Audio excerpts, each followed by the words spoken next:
So students, in our previous videos, we have already discussed about the acceleration due to the gravity. We have already completed. Now come on to the next topic, motion of object under the influence of gravitational force of the earth. ठीक है, अब हम object के जो motions हैं, जो कि उनका इन्फ्लुएंस पड़ेंगे अर्थ की ग्रेविटेशनल फोर्स के. तो the three equations of motion we have derived earlier is for bodies under uniform acceleration. ठीक है, जो हमने मोशंस की तीन इक्वेशन पढ़ी है आज तक, तीन v equals to u plus a t, s equals to u t plus half a t square और v square equals to u square plus 2s, जो हमने 9th क्लास में पढ़ी थी. इसको अब हम पढ़ेंगे ड्यू टू ग्रेविटी के कारण. ग्रेविटी के केस में पढ़ेंगे. अभी तक हमने यूनिफॉर्म एक्सीलरेशन के उसमें पढ़ा है कि नॉर्मल हमने स्ट्रेट लाइन में यूनिफॉर्म मोशन कर रहा है या नॉन यूनिफॉर्म मोशन कर रहा है. अब हम ग्रेविटी के रेस्पेक्ट में बात करेंगे. Since in case of motion of bodies under free fall, यानी फ्री फॉल वही ग्रेविटी के केस में, there is also uniform acceleration. अब देखो इसमें फ्री फॉल के अंदर भी यूनिफॉर्म एक्सीलरेशन होगा.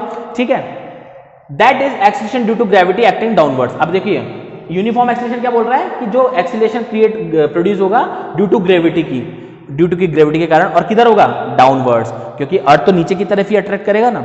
ठीक है, so the previous three equations of motion can be applied for the motion of the bodies under the free fall as follows. ठीक है, जनरल इक्वेशंस ये थी, first second third, v equals to u plus a t, s equals to u t plus half a t square, v square equals to u square plus 2s.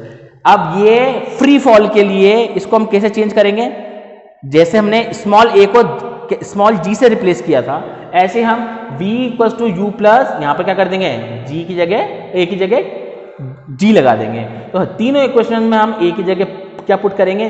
Small g. ये देखिए ये g, ये g, ये g, और same as it is equations वही रहेंगी जो motions की होती हैं. ठीक है ना. वेयर h इज द, अच्छा इसके अलावा एक डिफरेंस और बताना भूल गया मैं आपको. यहाँ पर हम s डिस्टेंस को s से कंसीडर करते थे, यहाँ पर हम करेंगे h मींस हाइट से. ठीक है, तो दो चेंजेस हैं. एक तो a की जगह g आएगा और यहाँ पर s, देखो इक्वेशन नंबर सेकंड में यहाँ s है, थर्ड में यहाँ s है, तो यहाँ पर h आ जाएगा और यहाँ s आ जाएगा. Where h is the height from which the object falls, t is the time of fall, u is the initial velocity and v is the final velocity when the body accelerates at g.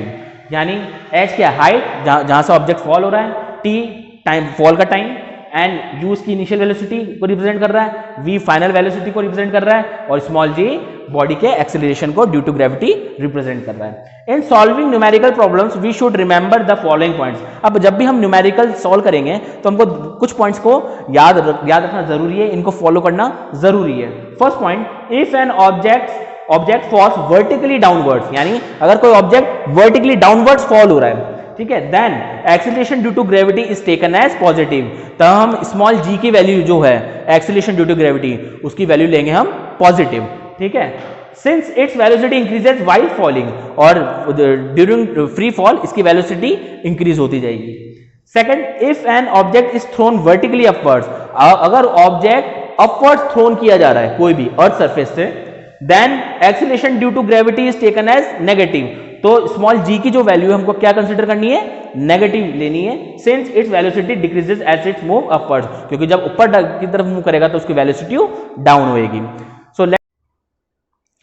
So let's start a numerical on the basis of gravitational fall. A ball is thrown vertically upwards with a velocity of 25 meter per second. एक ball को vertically upward direction में throw किया जाता है, और किस velocity से? 25 metre per second. If small g is 10 metre per second square, देखिए एक्सीलरेशन ड्यू टू ग्रेविटी की वैल्यू गिवन है यहाँ पर 10 metre per second square. Then calculate height it reaches, मतलब वो ऑब्जेक्ट जो मैंने थ्रो किया है 25 मीटर पर सेकंड तक, 25 मीटर पर सेकंड से वो किस हाइट तक जाएगा, और second time taken to return back, और उसको थ्रो करने के बाद वो रिटर्न बैक होने में कितना टाइम लेगा. तो मेरे को ये दो पॉइंट्स फाइंड आउट करने हैं. सो फर्स्ट, सबसे पहले we have to write the given values. कौन कौन सी वैल्यूज गिवन है? क्या गिवन है? सबसे पहले 25 मीटर पर सेकंड स्क्वायर. अब ये कौन सी वेलोसिटी होगी, इनिशियल या फाइनल? ये होगी इनिशियल वेलोसिटी, क्योंकि इस वेलोसिटी से ऑब्जेक्ट को थ्रो किया है. तो ये हो गई आपकी u equals to 25 metre per second. Next क्या गिवन है? Acceleration due to gravity, that is g. ये कितना है? 10 मीटर पर सेकंड स्क्वायर. ठीक है, अब जैसे मैं बॉल को थ्रो करूंगा एक पर्टिकुलर सर्टेन वेलोसिटी से, एट लास्ट वो ऊपर जाके क्या हो जाएगा? ऑब्जेक्ट रुक जाएगा and then it will return back, और वहां से रिटर्न बैक होगा, तो फाइनल इसकी वेलोसिटी क्या हो जाएगी, 0. So that's why we taken v equals to 0. Okay, अब फर्स्ट केस की बात करते हैं कि g अपवर्ड्स, g की वैल्यू मैं 10 मीटर पर सेकंड ले रहा हूं और ऑब्जेक्ट जा रहा है मेरा अपवर्ड्स डायरेक्शन में, तो ये ग्रेविटी के अपोजिट डायरेक्शन में मैं ऑब्जेक्ट मूव कर रहा है, इसलिए g की वैल्यू क्या लेंगे हम, माइनस साइन के साथ.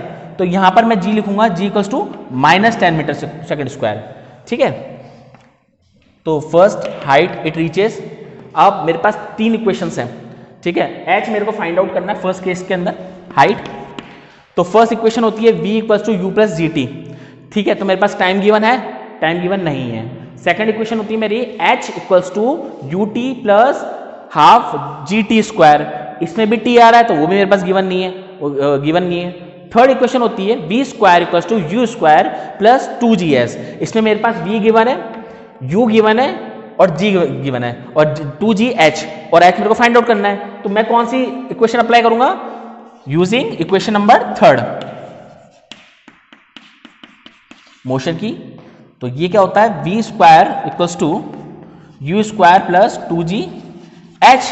तो h क्या हो जाएगा मेरा, h हो जाएगा मेरा v स्क्वायर, u को इस लेफ्ट हैंड साइड ले आऊंगा, v square minus u square, और 2gh इसके अपॉन में चला जाएगा 2g. तो ये आ जाएगा h की value v square minus u square equals to 2g.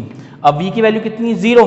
मैंने 0 का होल स्क्वायर, माइनस u की वैल्यू कितनी मेरी 25, माइनस 25 का whole square upon 2 into g की वैल्यू कितनी है, -10.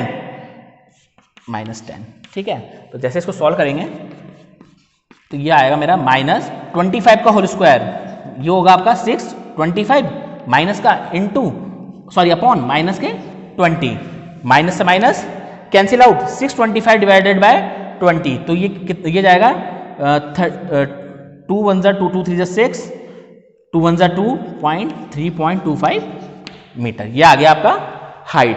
अब बात करेंगे सेकंड पॉइंट की, time taken to return back. ठीक है, तो उसके लिए मैं इक्वेशन नंबर फर्स्ट यूज करूंगा, इक्वेशन नंबर 1. इक्वेशन नंबर 1 क्या है, v equals to u plus g t. इससे मैं टाइम निकाल सकता हूं, t equals to v minus u upon g. अब देखिए, सबसे पहले मेरे को पूछा क्या गया है, time taken to return back, और मैं इस इक्वेशन से पहले टाइम निकालूंगा अपवर्ड्स टाइम, यानी इसको उस ऑब्जेक्ट को ऊपर पहुंचने में लगा time, and then return back होने में टाइम लगा. तो सबसे पहले मैं इसको t1 कैलकुलेट करूंगा, यानी t1 क्या है, टाइम टेकन इन अपवर्ड्स, जब ऑब्जेक्ट ऊपर की तरफ मूव करेगा, और t2 क्या होगा मेरा, टाइम टेकन इन डाउनवर्ड्स. ठीक है, तो सबसे पहले मैं t1 कैलकुलेट कर लूं. t1 आएगा, v की वैल्यू क्या है, 0 माइनस u की वैल्यू हो गई 25 और g की वैल्यू -10, माइनस से माइनस कैंसिल आउट, तो ये आ गया 2.5 सेकेंड्स. अब एज वी नो दैट कि थ्रो करके रिटर्न बैक होने में जो टाइम टेकन होगा वो इक्वल होगा, मतलब जितना टाइम ऊपर जाने में लगेगा उतना ही टाइम उसको नीचे आने में लगेगा. So t1 equals to t2. तो टोटल टाइम टेकन क्या होगा, total time taken to return back,